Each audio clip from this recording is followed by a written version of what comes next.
یوه ښځه او 20 مړونه. لیکوال داود مهر نواز. لنډه او په زړه پورې کیسه.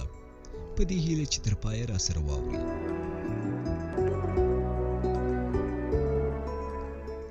جواد زما له پخوانیو ملګرو څخه و. تېره ورځ مې په ملي بس کې ولیدی. ویښته یې ګډوډ پر مخ پراته وو او سترګې یې دننه ورننوتې وې. د یو پوډري ګمان پرې کېدی. کله چې له ملي بس نه ښکته سو، د موټرو د تمځای نه لږ وړاندې په یو ګوښه ځای کې په خبرو بوخت سو. ما ترې پوښتنه وکړه: جواده، ولې دومره خوارو زار یې؟ اخر څه در پېښ سوي دي؟ سترګې یې راپورته کړې، خو بې له دې چې زما پوښتنې ته ځواب ووایي، سترګې یې بېرته ښکته واچولې. زما هم نور وار ونه سو او مخکې له دې چې په اصلي موضوع ځان خبر کړم، ورته ومې ویل: جواده، لکه چې له کومې بدې پېښې سره مخ سوي یې، له ما یې ولې پټوې؟ ووایه، کېدای شي زه در سره پکې څه مرسته وکړم. د جواد په شونډو یوه پیکه موسکا ښکاره سوه. زما په لور یې وکتل او په ژړغوني اواز یې وویل: ګرانه، څه ووایم؟ په ډېره بده بلا اوښتې یم. نه پوهېږم ځان وژنه وکړم او که نوره ترې خبره سلګۍ ونیوله. په وارخطایي مې ترې پوښتنه وکړه: اخر څه پېښه ده؟ ته خو داسې نه وې لکه اوس چې دې ګورم. ته خو به تل لکه د ګل غوړېدلې ښکارېدې. نن دې ولې په ویښتو ګردونه پراته دي؟ یو سوړ اسویلی یې وایست او په رپېدلو شونډو یې وویل: څه درته ووایم؟ نن مې خړې په سر اوښتې دي. یوه شېبه غلی و، بیا یې سګرېټ ولګاوه. څو پرله پسې دمونه یې ترې ووهل. ډېر بې سوره ښکارېدی. سګرېټ یې له ګوتو وښویېدی او ده هم ژر په پښه وسولولې او بیا یې خبره داسې پیل کړه: تېر کال مې په همدې وخت کې یوه نجلۍ ولیده چې ډېره ښکلې وه او په اول ځل لیدو یې رانه زړه واخیستی. نه پوهېږم د هغې په سترګو کې څه جادو و چې زه یې د خپلې مینې په تارونو وتړلم. کله چې مې د هغې سترګو ته کتل، لکه د پاڼې په څېر به رپېدم. نجلۍ به هره ورځ له کوره په یوه نوې او ښکلې جوړه کې راوتله. تور اوږده ویښتان به یې د سمندر د څپو په څېر خوځېدله. خو زه په دې هم ډېر خوشحاله وم چې له یوې ښکلې نجلۍ سره مې مینه سوه. که خبرې را لنډې کړم، نو یوه ورځ چې دا له کوره راوته، پر ما یې سترګې ولګېدې.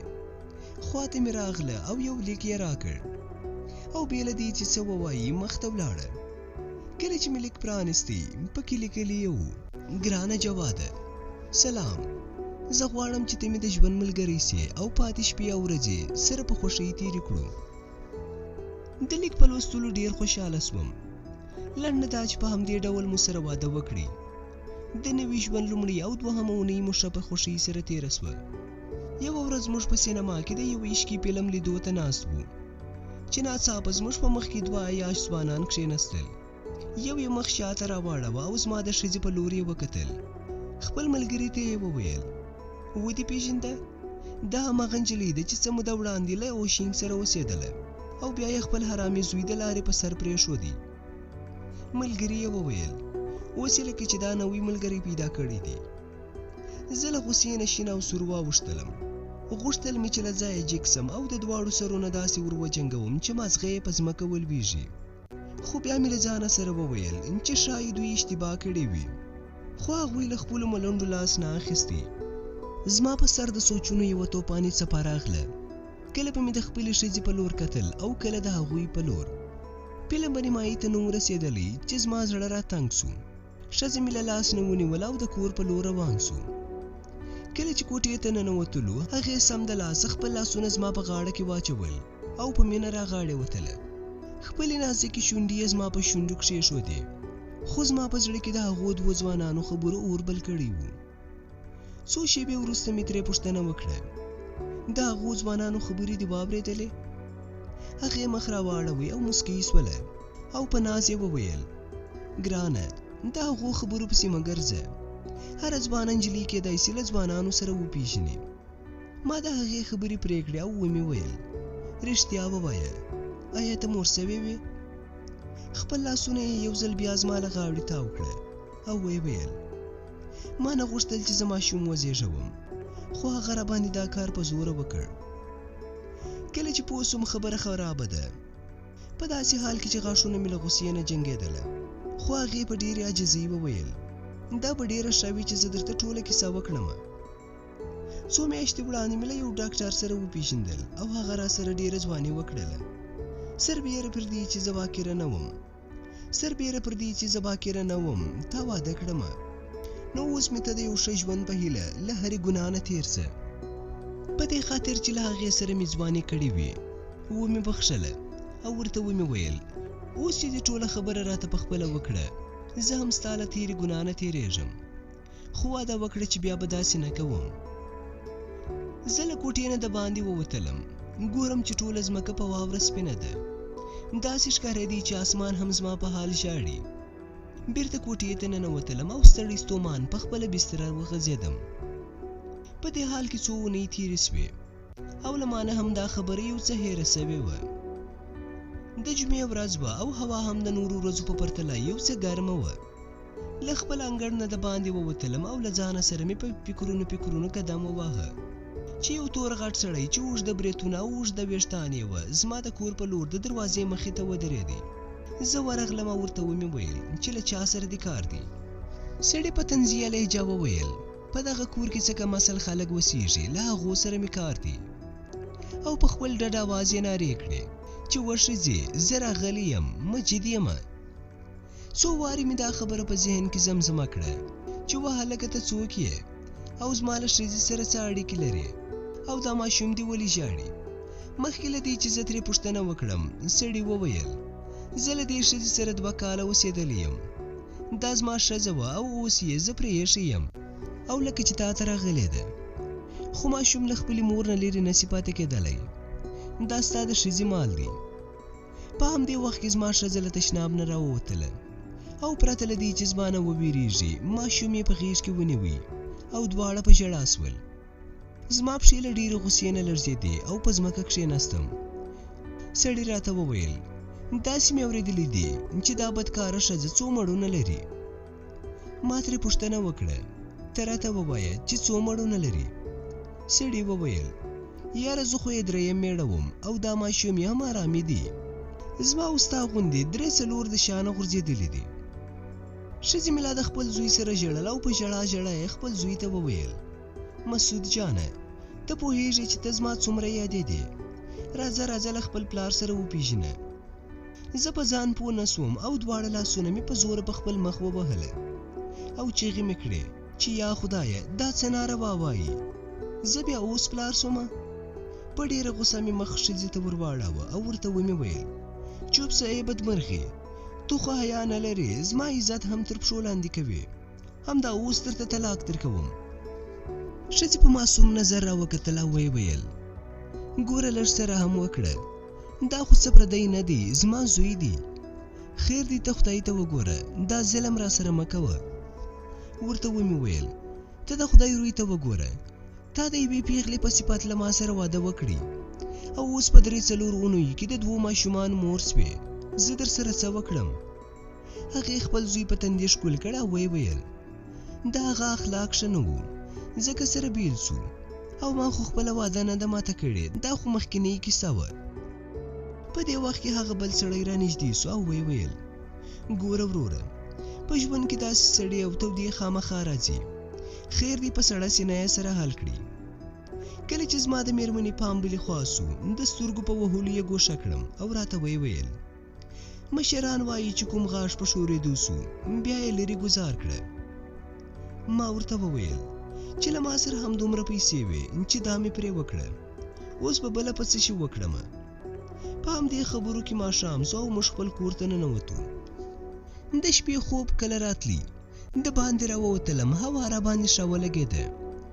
ورو مې په قدم وهلو پیل وکړ او د کلي د ښارګوټي په لور روان سوم. یو درملتون د غریب سړی ولاړ و او درمل پلورونکي ته یې زارۍ کولې چې زوی مې مري درمل راکړه. درمل پلورونکي ورته وویل چې زه چاته په پور درمل نه ورکوم. سړي ټینګار کاوه چې د خدای لپاره زما زوی به مړ سي، په ما باندې ورحمېږه، خو ور یې نه کړل او خالي لاس له درملتون نه روان سو. زه چې په خپلو سوچونو کې ډوب وم له ځانه سره مې وویل چې په دې دنیا کې له ما نه هم بېوسه خلک سته. غریب سړی دومره لرې تللی نه و چې ما را وګرځاوه راغلی پیسې مې له جیب نه راوویستې او د درملتون والا ته مې ورکړې او ورته ومې ویل چې د درمل ورکړه. سړي درمل واخیسته او په توندو ګامونو د کور په لور روان سو. زه لا د دواخانې نه ښکته سوی نه وم چې یو موټر د دواخانې مخې ته ودرېدی. مخکې له دې چې موټر والا خبرې وکړي د دواخانې والا ورته وویل ګوره صاحبه څو ځله مې درته ویلي دي چې تاسې تکلیف مه وباسئ صرف ټلیفون را وکړئ هر شی به زه په خپله در وړمه. سړی په خندا سو او ویې ویل هیڅ پروا نه لري زما پیټ چې د سپین نوم یې و یو څه راته ښه نه ښکارېدی ډاکټر ته مې وړی و اوس دا نسخه واخله او درمل یې ورته راکړه. درمل پلورونکي ژر ژر ورته درمل په مخ کې کښېښودله. د سپي خاوند وویل چې 2 روپۍ سپي خو دواخانې والا د روپو د نه اخیستلو وړاندیز وکړي او زیاته یې کړه دا ستاسو خپل درملتون دی د پیسو په کیسه کې مه کېږه. خو د سپي خاوند د درملو پیسې ورکړې او روان سولو. ما په خپل زړه کې وویل دا څه بدرنګه دنیا ده. یو غریب سړی زارۍ کوي چې زوی مې مري او څوک یې خبره نه اوري خو یو شتمن چې خپل سپي ته درمل اخلي څومره ټیټ او پاس ورته کېږي.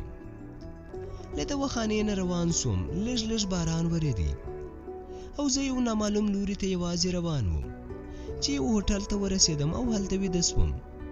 یو وخت چې نږدې غرمه وه هوټل والا راغلی او راته ویې ویل وروره غرمه ده پاڅېدو ته دې زړه کېږي که یا. له ځایه پاڅېدم او خپل دوژخ کور ته روان سوم. له لرې مې ولیدل چې زموږ د کور مخې ته ډېر خلک راټول سوي دي. زړه مې ولوېده چې بیا به څه پېښه سوې وي. کله چې خلکو ته ورنږدې سوم یو سپین ږیري سړی چې عمر یې 50 یا 60 کالو ته رسېدی خلکو ته یې وویل زه خو څه لیونی نه یم چې پر دې زامن به ساتمه. زه نور دا کار نسم کولی په خپله رانه تللې ده او دا یې ماته پرېښي دي. زه ور وړاندې سوم او له خپلې ښځې نه مې پوښتنه وکړه چې څه خبره ده دا بیا څه تندر رالوېدلی دی. ښځې په بنده ژبه وویل هیڅ خبره نسته هیڅ خبره نسته. سړي ته ورغلم او ورته ومې ویل چې صاحبه ته څوک یې چې داسې قیامت یې راښکته کړي او دا هلکان څوک دي. سړي راته وویل ما 3 کاله مخکې له دې بدبختي سره واده کړی و خو د دې تنور دومره ګرم و چې په 6 میاشتو کې یې 2 ماشومان پیدا سول. په همدې وخت کې ښځه راوړاندې سوه او ویې ویل ما له ده سره هم یو څه وخت تېر کړی دی دا بد اخلاقه و او جدا سولو. نو زامن یې چې یو 4 کلن او بل 3 کلن و له مور نه تاو. ښځې راته وویل چې سړیه دا خبرې اوس پرېږده دا د نصیب خبره ده موږ نو څه کولی سو. که ته زما په ځای وای څه به دې کړي وای. ما په داسې حال کې چې له غوسې نه مې وخندل ورته ومې ویل زه نه پوهېږم چې څه وکړم. د خلکو د خندا سوم خو دومره راته سپینه ووایه چې تا 2 وارې واده کړي. هغه بل سړي په لوړ غږ وویل 1000 وارې هو 1000 وارې. 1 کال یې له ما سره تېر سو او په 2 میاشتو کې د 2 زامنو پلار سوم. دې مې عزت خاورې هیرې کړ او اوس یې له دې بې سرو زامنو څخه پوزې ته راغلی یم. زه نور نسم کولی چې دا وساتم. د دې خبرو په اورېدو سره مې ویښته نیغ ودرېدل. په ځان پوه نه سوم. ښځې مې 2 سوکه په خوله ووهله. خوله یې له وینو ډکه سوه. هغه 4 کلن زوی یې راته وویل خیر دې دومره غوسه مه کوئ خدای به روزي را ورسوي. داسې فکر وکړئ چې موږ ستاسې خپل زامن یو. سپین ږیري سړي له وخت نه په استفادې سره هلکان پرېښودل او له ځایه ورک سو. اوس په 3 میاشتو کې د 3 زامنو پلار یم. هغه وړوکی راته بابا بابا وایي او په خوا او شا کې مې ګرځي. بیا هم خوښ نه وم ځکه چې یو یې هم زما خپل نه و. ورځ په ورځ به مې وزن کمېدی او له ځانه سره به مې لکه د لیونۍ غوندې خبرې کولې. بله ورځ مې جامې بدلې کړې او د خپل دفتر په لور روان سوم. دفتر ته لږ ناوخته ورسېدم او د خپل میز تر شا کښېناستم.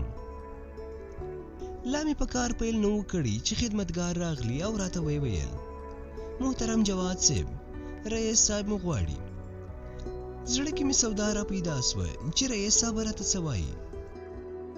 رئیس صاحب ته ورغلم او له احترام نه وروسته مې ترې پوښتنه وکړه چې څه مو راته ویل صاحب. رئیس سر راپورته کړ او په ارام انداز یې وویل زه له تا نه ډېر خوشحاله یم. ته واقعا زما یو ښه کارکوونکی یې. ما پریکړه کړې چې تا خپل خاص مرستیال وټاکمه. زه چې تر تاثیر لاندې راغلی وم ورته ومې ویل رئیس صاحب له ما سره ټوکې کوئ. رئیس صاحب له ځایه پورته سو، سند یې راکړ او نورو کارکوونکو راته مبارکي وویلې. زه په ډېرې خوشحالۍ د مرستیالۍ د میز تر شا کښېنستم او ډېر خوشحاله وم چې زه مرستیال سومه. بله ورځ رئیس صاحب وویل چې جواد صاحب ته به له دې وروسته په ورځ کې 15 ساعته کار اضافه کوې، ځکه چې ته زما د باور سړی یې. ما له هغه نه وروسته 3 اونۍ اضافه کار وکړ. د شپې 10 بجې به کور ته تلم او پرته له څه کاره به ویده کېدمه، ځکه چې له دفتره به ډېر ستړی ستنېدم. یوه ورځ ډېر خوشحاله وم چې هره ورځ د 15 ساعته اضافه کاري پیسې اخلمه. که خیر وي د کور کار به مې ښه سي. په همدې سوچونو کې یو ماښام وختي له دفتر نه ووتلم او له بازار نه مې څه میوه واخیستله او د کور په لور روان سوم. کله چې کور ته ورسېدم ګورم چې ښځه مې په برنډه کې له یو نابلده سړي سره راښکاره سوه. ژر د یوې ونې شاته پټ سوم. کله چې دوی رانږدې سول ګورم چې زموږ د دفتر رئیس دی. ښځه مې ورسره تر دروازې پورې راغله او هغه په ډېرې چټکۍ په موټر کې کښېنستی او لاړې. ما چې دا حال ولیدی په سترګو مې وینې ډنډې سوې. ما ویل ښه دا خبره ده چې زه د مرستیال سوم او د ورځې راباندې 15 ساعته کار اضافه کوي تر څو د ته مخه خوشي سي.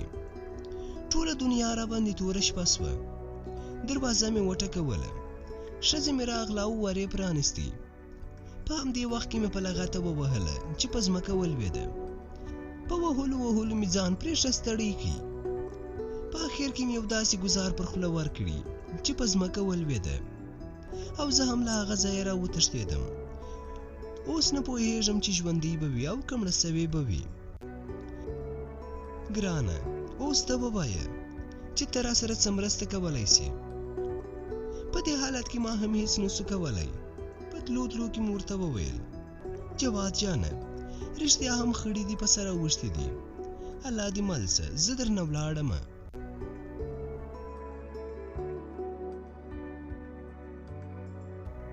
قدرمنو اورېدونکو دا کیسه پر همدې ځای پای ته ورسېده. تر بیا د الله په امان.